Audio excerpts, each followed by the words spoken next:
Hey guys, welcome back to another episode of Music Marketing TV. I'm Dan D, and thanks for tuning in to Making Beats with Pianoteq, real guitar, image line, and addictive drums. Yes, so this is a little quick one too, and you're just gonna see a whole bunch of tricks, tips, and a whole bunch of stuff, right? So let's get on with it. I usually start off with my elements. Let's bring it all the way to the drums. Here we go. So, just a tip for making drums, no matter what kind of VST you're using. If you're doing ghost notes, make sure your velocities are real low. You can see right here in the bottom. My snare has a bit of a 3/4 groove, and you just want to make sure your velocities on those snares are low enough. Just make sure you do things a drummer would do. Listen to some old tracks where the drummer was playing live. Especially the toms, make sure those are in check. Everything's modulating, changing, nothing's usually the same, except for my snare, that one hit click. Click, that's always the same for me. I keep it nice and hard. And my hi-hats, don't keep it one level, fluctuate. Make sure you go low, high, do a smart change, right? That's all I could give for advice on the drums. Just make sure it sounds real, alright? So we got that 3/4 time happening. Right? So that's cool there. Let me go into the next element. Real guitar. There we go. Nothing special. I took off, the hammer-on. I just took it off. And simple little melody happening there. I actually played this on the guitar and then I transferred what I did as best as I could and as realistically as I could to real guitar. As you can see, my low notes are high up there with velocities. My middle notes are not so much, and my little twangy thing happening over here. Click, yeah, on the 2s and 4s. Yeah, that's high up there in the velocities as well. Make sure it gets that hard pluck sound. That's pretty much it for that real guitar. Let's go into the next thing. Yes, I got some dub wub. Yeah, some dub blues. That's what we're on today. So you can see here, if you notice, the speed of my LFO,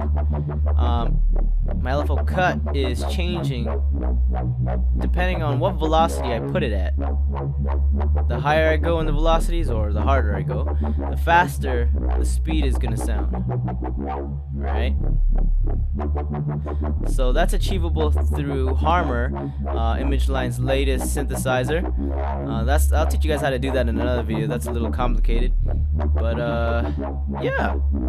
I also have effects on that. I'll show you guys the effects on each thing in a bit. Let's move on to the next element here. Only 4 elements. Got Pianoteq. R&B chords. You know how it is. 7ths. I got the Rhodes Rhodey R1 on tremolo. Got some effects also. And you wouldn't be complete without these, right? So bang bang, there you go. Those are my elements there. Let's go on to the effects now. Let's go starting with this. I have my EQ just to raise up about 1 kilohertz. Raise it up just so it fits in the mix nicely. You guys can hear it. And I have a little bit of ear candy going on with the stereo shaper, right? And that's real wide, even with the tremolo already. Alright, let's go into the next one. Go into my throbbing. I'm calling this one the throbbing. It's got Tornado. It's not doing much. I just like their guitar amp on here. I have it on destructive and around 80. It's giving that tone. This is what it sounds like without it. Sounds good with it out. Well, sorry, without it, but I like it harsh. Cool. And yeah, that's about it for that. Let's go into the next one. It's really simple stuff. Going to the guitar, I have a bit of compression happening, not too much, right? As you can see, it's real straightforward on that. Here's my settings: threshold -11, ratios at 3:1, and my gain is about -1. Let's bring that up a bit more. There you go. Let's make it 3 again. I usually keep the ratio and gain similar to each other, right? Alright, so there you go. And let's go to my drums. There we go. I don't have much happening actually. No track plug. We can just mute that. We don't need it.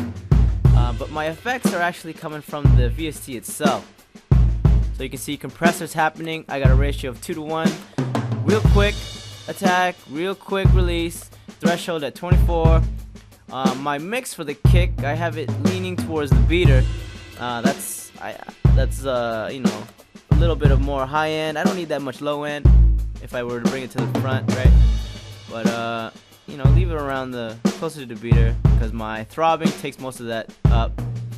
Alright, I got 100 up here, and then I got a little bit of 10,000 down, right? So, you know, it gives it a little bit of that kick. If I took it off, that's what it sounds like. It sounds boring, it sounds dull. Let's give that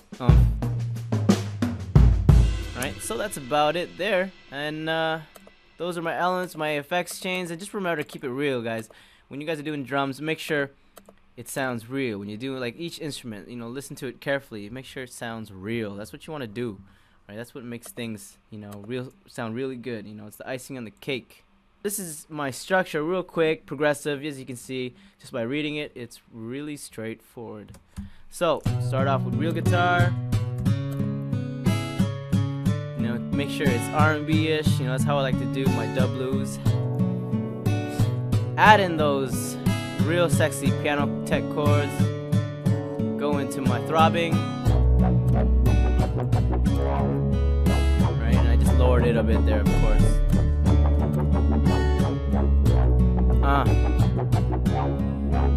Yes, I like that. That sounds cool. And then start off the drums with a fill.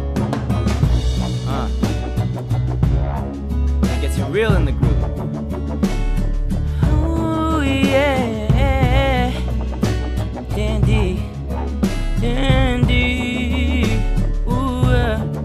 So that's basically everything for my making beats, all my elements, my effects chains. If you guys have any questions on you know, anything really on Image Line, real guitar, Pianoteq, Addictive drums, I can answer them. So leave a comment below, like if you like,